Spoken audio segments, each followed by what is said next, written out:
Well, it's 2015. October 21st, 2015 to be more precise. After waiting with excitement for years, we still don't have hoverboards, flying cars, self-lacing shoes, or any of the other cool stuff that should have been invented by now. Sure, some of today's technology is similar to what Bob Gale and Robert Zemeckis predicted, and certain devices are closer to mass production than they were when this film came out. However, this doesn't change the fact that these guys utterly failed in giving us an accurate representation of 2015. How dare they not be able to predict exactly what would happen 30 years in the future? Can this series even be enjoyed anymore now that its version of the future is invalidated? Let's find out by looking at the movie that lied to us, Back to the Future Part 2.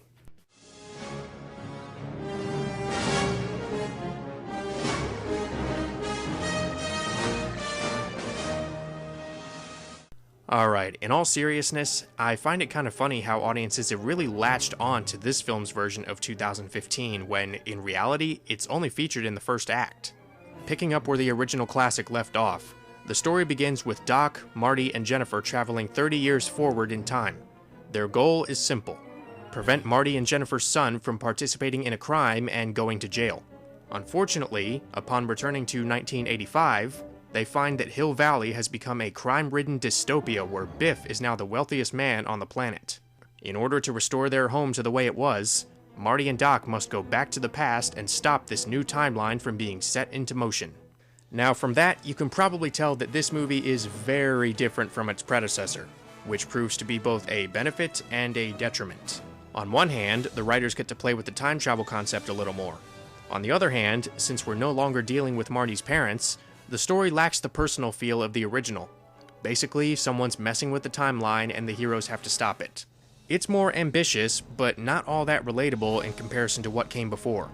Because of this, the characters don't go through quite as much of a change this time around. In addition, the movie suffers from an inconsistent tone at points. It starts in this fun and creative future with jokes aplenty. Then it shifts to this alternate version of 1985, suddenly becoming very dark and mean-spirited.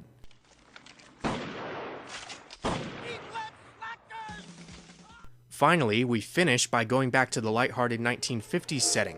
In terms of atmosphere, these feel like three different films. However, in spite of these issues, the overarching sense of charm and adventure remains strong here. It's still enjoyable to follow these characters and their exploits. Many of the jokes and exchanges still work, thanks to both the witty script and the straight-faced deliveries. The actors definitely seem more comfortable with their respective characters, and it shows in their performances. Michael J. Fox and Christopher Lloyd are amazing together.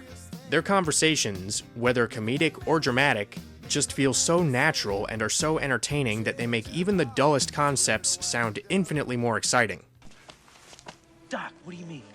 I foresee two possibilities. One, coming face to face with herself 30 years older would put her into shock and she'd simply pass out. Or two, the encounter could create a time paradox, the results of which could cause a chain reaction that would unravel the very fabric of the space-time continuum and destroy the entire universe.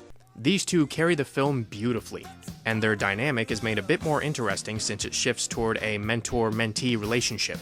I also really have to give credit to Fox for essentially playing three different characters in addition to the young Marty that we follow throughout the story.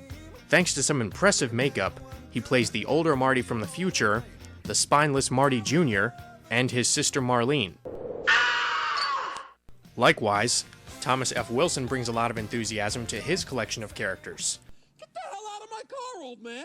Not only does he have more fun with Biff the Bully from 1955, but he also plays the corrupt and abusive Biff from the alternate 1985, the grumpy old Biff from the future, and his silly, over-the-top grandson, Griff. Needless to say, he makes for a pretty fun villain, even if he is a little cartoonish at times. Leah Thompson doesn't get quite as much to do, but her take on the elderly version of Lorraine is fairly amusing. The same goes for Jeffrey Weissman as George. Yeah, there's no Crispin Glover for various reasons. Speaking of replacements, Elizabeth Shue does lend a bit of energy to Jennifer, but I personally prefer Claudia Wells due to her subtle charisma. It's a real shame that she wasn't able to reprise her role from the first film due to personal reasons. On the upside, she did voice the character years later in the Telltale video game. I wonder if the writers saw that coming in the future. Probably not, but they did predict the franchise filmmaking that's abundant today. Just replace Jaws with something like Paranormal Activity and it becomes a lot more accurate. It's actually surprising how well defined this setting is. The same can be said for the other time periods in the film. They serve as a real testament to both the production values and the direction by Robert Zemeckis.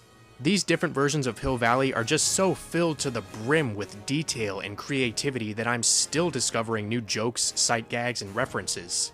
I also really have to admire the special effects by Industrial Light and Magic, most notably during the scenes with multiple versions of one actor. The seamlessness of these interactions is astounding, and it's made all the more believable thanks to the performances. Never once did I doubt that the members of Marty's family were in the same scene.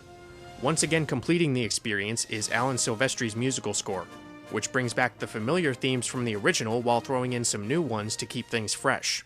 Overall, Back to the Future Part 2 has its issues with tone and narrative, but the confident performances, convincing effects, sure-handed direction, eye-popping production values, and sense of adventure make this a worthy sequel to the iconic classic. Thanks for watching. Feel free to like, subscribe, and/or comment. Until next time.